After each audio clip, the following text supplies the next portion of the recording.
ಎಲ್ಲರಿಗೂ ನಮಸ್ಕಾರ. ಕಲ್ಯಾಣ ಕರ್ನಾಟಕ ಸೇನೆ ವತಿಯಿಂದ ತಿಳಿಸೋದೇನಂದ್ರೆ ಕೆಸಿಟಿ ಇಂಜಿನಿಯರಿಂಗ್ ಕಾಲೇಜ್ ಎದುರುಗಡೆ ಜಬ್ಬರ್ ಫಂಕ್ಷನ್ ಹಾಲ್ ಹತ್ರ ಏನು ಮಾಲಗತ್ತಿ ರಸ್ತೆ ಅಲ್ಲಿನ ವ್ಯವಸ್ಥೆ ಏನಂತಾರೆ ರೋಡ್ ಅನ್ನು ಅರ್ಧವನ್ನು ನಿಂದಿರಿಸಿದ್ದಾರೆ.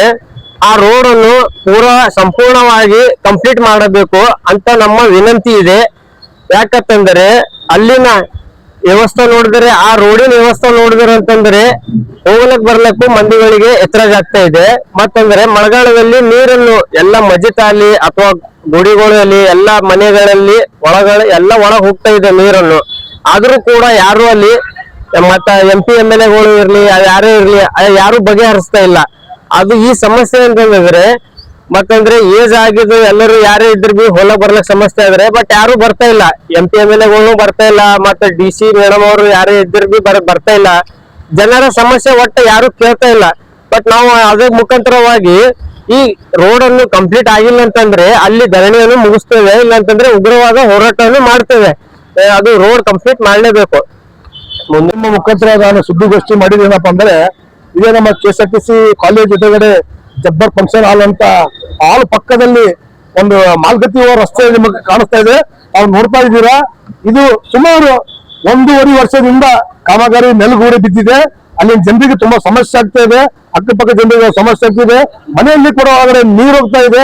ಅಲ್ಲಿ ಪಕ್ಕದಲ್ಲಿ ಕೂಡ ಒಂದು ಮಸ್ಜಿದ್ ಇರ್ತದೆ, ಆ ಮಸ್ಜಿದ್ ಕೂಡ ನೀರು ಹೋಗ್ತಾ ಇದೆ. ಹಂಗಾಗಿ ಎಲ್ಲ ಮೆಟೀರಿಯಲ್ ಇದ್ರು ಕೂಡ ದುಡ್ಡಿದ್ರು ಕೂಡ ಕಾಂಟ್ರಾಕ್ಟರ್ ಅಲ್ಲಿ ಓಡೋಗಿದ್ದಾನೆ. ಸಮಸ್ಯೆ ಏನಪ್ಪಾ ಅಂದ್ರೆ ಅಲ್ಲಿ ಡ್ರೈನೇಜ್ ಇದೆ, ಇಲ್ಲಿ ಕಾಣಿಸ್ತಿದೆ ಡ್ರೈನೇಜ್. ಆ ಡ್ರೈನೇಜ್ ತುಂಬಾ ತೆಳಗಾಗಿದೆ. ಅದು ಎತ್ತರಿತ ಮಾಡಿಬಿಟ್ಟು ಒಂದು ಸಿಡಿ ಮಾಡಿಬಿಟ್ಟು ಒಂದು ಕ್ಲೀನ್ ಆಗಿ ಒಂದು ರಸ್ತೆ ಮಾಡುವಂತ ಕೆಲಸ ಮಾಡುವಂತ ಹೇಳಿಕೆ ಸುಮಾರು ಆ ಏರಿಯಾ ಜನ DC ಅವರಿಗೆ ಒಂದು 4 ಬಾರಿ ಬೆಂಬಲ ಕೊಟ್ಟಿದ್ದಾರೆ. ಅದು ಸಂಬಂಧಪಟ್ಟ ಮಹಾನಗರ ಪಾಲಿಕೆಗೆ ಕೂಡ 4 ಅಪ್ಲಿಕೇಶನ್ ಕೊಟ್ಟಿದ್ದಾರೆ.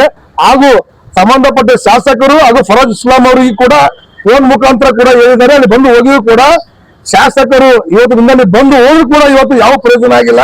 ದಯವಿಟ್ಟು ಮುಂಬರುವ ದಿನದಲ್ಲಿ ಅತಿ ಶೀಘ್ರದಲ್ಲಿ ಶಾಸಕರು ಅಲ್ಲಿ ಬಂದು ಪೊಲೀಸ್ ಪ್ರೊಟೆಕ್ಷನ್ ತಗೊಂಡು ಅಲ್ಲಿ ಕೆಲಸ ಒಂದು ವೇಳೆ ಮಾಡದೆ ಹೋದರೆ ನಾವು ಅದೇ ರಸ್ತೆಯನ್ನು ತಡೆ ಹಿಡಿದು ಸತ್ಯಾಗ್ರಹ ಧರಣಿ ಮಾಡಬೇಕು ಅಂತ ನಾವು ತೀರ್ಮಾನ ಮಾಡಿದ್ದೇವೆ.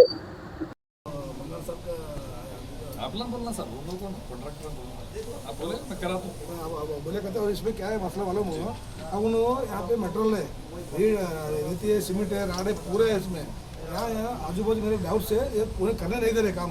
ये क्या मालूम हो, ये चेम्बर है, ये चेम्बर क्या करना है, इसको रैम्प बनाना है. यहाँ पे रैम्प बनाने का तुम एक पुलिस स्टेशन को तुम्हें कर्जी दिए बोले तो वहाँ के 2 कांस्टेबल कौन आके ठहरे बोले तो काम करने वो प्रॉब्लम चला मेरे कल. मैं इसलिए बोल रहा हूँ 15 दिन में करके दे. बहुत साल क्या है बाद में चैम्बर थोड़ा खुला ही है सर. खुला है वीडियो रिकॉर्ड जी. नहीं मैं विजिट भी करता हूँ. मैं विजिट भी करता हूँ. फोटो ले. Thank you. ಉತ್ತರ ಮತಕ್ಷೇತ್ರ ಶಾಸಕಿ ಖನೀಜ್ ಫಾತಿಮಾ ಮೇಡಮ್ ಮನೆಗೆ ಇವತ್ತು ನಾವು ಒಂದು ಮನೆ ಪತ್ರ ಕೊಡಕ್ ಬಂದಿದ್ದೀವಿ. ಮನೆ ಪತ್ರ ಕೊಟ್ಟಿದ್ದೀವಿ ಫಿರೋಜ್ ಇಸ್ಲಾಂ ಅವರಿಗೆ. ಅವರು KCTC ಒಂದು ಕಾಲೇಜ್ ಆಗ್ರಾ ರೋಡಿಗೆ ಜಬ್ಬರ್ ಫಂಕ್ಷನ್ ಹಾಲ್ ಅಲ್ಲಿ ಒಂದು ಮಾಲ್ಗತ್ತಿ ಹೋಗೋ ರಸ್ತೆ ಇದೆ. ಅಲ್ಲಿ ಸುಮಾರು 1.5 ವರ್ಷದಿಂದ ಕಾಮಗಾರಿ ನೆಲಕ್ಕೆ ಬಿದ್ದಿದೆ. ಹಂಗಾಗಿ ಓಡಾಟದ ಜನರಿಗೆ, ಹಿರಿಯವರಿಗೆ, ಕಿರಿಯವರಿಗೆ, ಮಕ್ಕಳಿಗೆ ಓಡಾಡಕ್ಕೆ ತುಂಬಾ ಕಷ್ಟ ಆಗ್ತಾ ಇದೆ.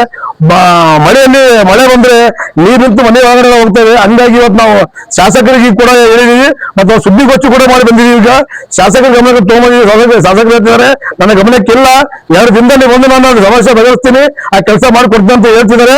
ಶಾಸಕರಿಗೆ ನಾವು 2 ಅಲ್ಲ 4 ದಿನ ಹೋಗ್ಲಿ, 4 ದಿನದಲ್ಲಿ ಬಂದು ಅದು ಕೆಲಸ ಸಮಸ್ಯೆ ಬಗೆಹರಿಸ್ಕೊಡ್ಬೇಕು. ಒಂದು ವೇಳೆ ಕೊಡಿಸಿಲ್ಲ, ಇವ್ರು ಕೊಡಿಸಿಲ್ಲ, ಕಮಿಷನರ್ ಕೊಡಿಸಿಲ್ಲಪ್ಪ ಅಂದ್ರೆ 15 ದಿನದ ಒಳಗಡೆ ಆ ರೋಡ್ ಒಂದು ಬಂದ್ ಮಾಡಿ ಪ್ರತಿಭಟನೆ ಮಾಡ್ತೀವಿ ಅಂತ ಇವತ್ತು ಸುದ್ದಿಗೋಷ್ಠಿ ಕೂಡ ಹೇಳಿದ್ವಿ. ಇವತ್ತು ಫರೋಜ್ ಇಸ್ಲಾಂ ಅವರಿಗೆ ಕೂಡ ಇವತ್ತು ನಾವು ಈ ಸಂದರ್ಭದಲ್ಲಿ ಹೇಳಿದ್ವಿ.